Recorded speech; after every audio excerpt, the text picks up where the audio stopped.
BCCI का central contract आ गया है, कहीं खुशी है, कहीं गम है, श्रेयस अय्यर, ईशान किशन, ये सब पता चल चुका है। लेकिन इस बीच में कुछ ऐसे खिलाड़ी हैं जिनको बड़े इत्मीनान से चुपचाप से साइडलाइन कर दिया गया। सबसे बड़ा नाम उसमें है चेतेश्वर पुजारा। जी हां, नहीं दिखे ना आपको, क्योंकि वो लिस्ट में नहीं है। चेतेश्वर पुजारा को डब्ल्यूटीसी के टाइम पर ऐसा बलि का बकरा बना करके चुपचाप से हटा दिया गया था, मानो उन्हीं की गलती से हम डब्ल्यूटीसी हारे।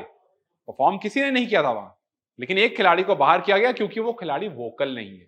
और वोकल ना होने का अंजाम यह है कि आप बाहर हैं, शिखर धवन वोकल नहीं है, बाहर हैं, यूजी चहल वोकल नहीं है, दूध की मक्खी की तरह निकाल करके बाहर फेंक दिया क्योंकि ये खिलाड़ी वोकल नहीं है। हार्दिक पांड्या नहीं है ना ये। जी हाँ, हार्दिक पांड्या के बारे में आपको तो पता ही है, ए कैटेगरी में है वो। एक खिलाड़ी जो इसमें ए में था वो नीचे आ गया है, वो खिलाड़ी का नाम है ऋषभ पंत। जी हाँ, उनको भी नुकसान हुआ है। ऋषभ पंत को नीचे ला दिया गया है। पहले वो ए कैटेगरी में थे, 5 करोड़ कमाते थे और वो पिछले कुछ टाइम से इंजर्ड चल रहे हैं, इस वजह से उनको ए से हटा करके अब बी कैटेगरी में ला करके रख दिया गया। लेकिन लोगों ने सवाल पूछा कि ऋषभ पंत इंजर्ड हैं, इंजर्ड तो हार्दिक पांड्या भी हैं, काफी टाइम से हैं और लगातार इंजर्ड होते हैं, तो वो क्यों बने हुए हैं ए कैटेगरी में? ऋषभ पंत को नीचे क्यों ले आए आप? अक्षर पटेल को आप नीचे लेकर के आ गए हो। जब आप लिस्ट देख रहे होगे तो आपने ईशान और श्रेयस पर शायद इतना ध्यान दे दिया होगा कि आपकी नजर नहीं पड़ी होगी कि ऋषभ पंत नीचे आ चुके हैं, अक्षर पटेल नीचे आ चुके हैं, यूजी चहल को साइडलाइन कर दिया गया है, चेतेश्वर पुजारा को हटा दिया गया है, उमेश यादव हट गए हैं, दीपक चहर नहीं है इसमें। ये सारे वो खिलाड़ी हैं जिनकी छुट्टी कर दी गई है और चुपचाप से छुट्टी कर दी गई है। आपको खराब परफॉर्मेंस करने की जरूरत नहीं है, आपको बस शांत रहने की जरूरत है।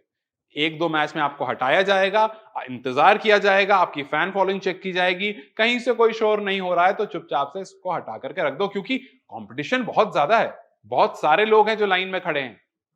और ये बात इसलिए उठकर आ रही है क्योंकि केएस भरत भी इसमें शामिल है।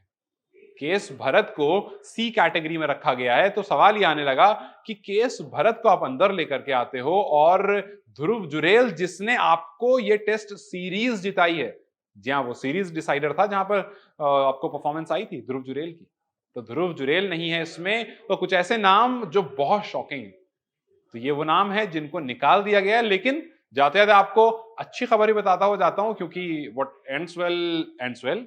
तो खैर, एक नाम है जो ऐड हुआ है ए प्लस कैटेगरी में, जहां पर 7 करोड़ रुपए मिलते हैं, जिसमें पहले रोहित शर्मा, विराट कोहली, जसप्रीत बुमराह थे, अब उसमें रविंद्र जडेजा भी ऐड हो गए हैं। अब फिर अगर बात करें ए कैटेगरी की, तो उसमें अश्विन, शमी, सिराज, केएल राहुल, शुभमन गिल और हार्दिक पांड्या। हार्दिक पांड्या वही जिनके पर सवाल हो रहा है कि भाई आपने ऋषभ पंत को बी कैटेगरी में डाल दिया और हार्दिक को ऊपर रख दिया, ऐसा क्यों? बहुत सारे सवाल हैं इसमें, लेकिन आपसे मैं चाहूंगा आप हर सवाल का जवाब जरूर दो।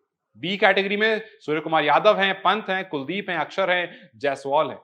और सी कैटेगरी में रिंकू, तिलक, ऋतुराज, शार्दुल, शिवम दुबे, रवि बिश्नोई, जितेश और वॉशिंगटन सुंदर हैं, मुकेश हैं, संजू सैमसन हैं, अर्शदीप, केएस भरत, कृष्णा हैं, फिर उस प्रसिद्ध कृष्णा, फिर अवेश खान है और रजत पाटीदार हैं। तो ये वो नाम है जो सी कैटेगरी में है। लेकिन फिर वही है बात कि आपने कुछ खिलाड़ियों को जो बड़ी शांति से चुपचाप से साइडलाइन कर दिया है, क्या वाकई उनका करियर खत्म हो गया? जैसे क्या यूजी चहल का करियर खत्म, क्या शिखर धवन का करियर खत्म, क्या चेतेश्वर पुजारा का करियर खत्म? अगर खत्म तो चेतेश्वर पुजारा वहां जो रन बरसा रहे हैं उसका क्या आप चेतेश्वर पुजारा सिर्फ आपको डोमेस्टिक में ही खेलते हुए दिखेंगे? उमेश यादव का करियर खत्म, दीपक हुड्डा का करियर खत्म और ऐसे ढेरों खिलाड़ी हैं जिनका नाम मैंने आपको बताया, जिनको चुपचाप से साइडलाइन कर दिया गया है, क्योंकि जो सारा फोकस है वो तो श्रेयस अय्यर और ईशान किशन पर है। तो ये वो कुछ खिलाड़ी हैं जिनको साइडलाइन कर दिया गया है।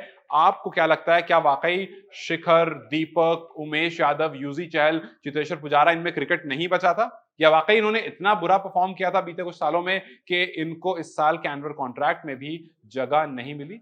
किन किन लोगों के साथ न्याय या अन्याय हुआ है, ये मैं आपसे जरूर पूछूंगा और कमेंट सेक्शन में आप जरूर बताते जाएं। इस वीडियो को लाइक और शेयर जरूर करें और जाते जाते चैनल को सब्सक्राइब करते जाएं।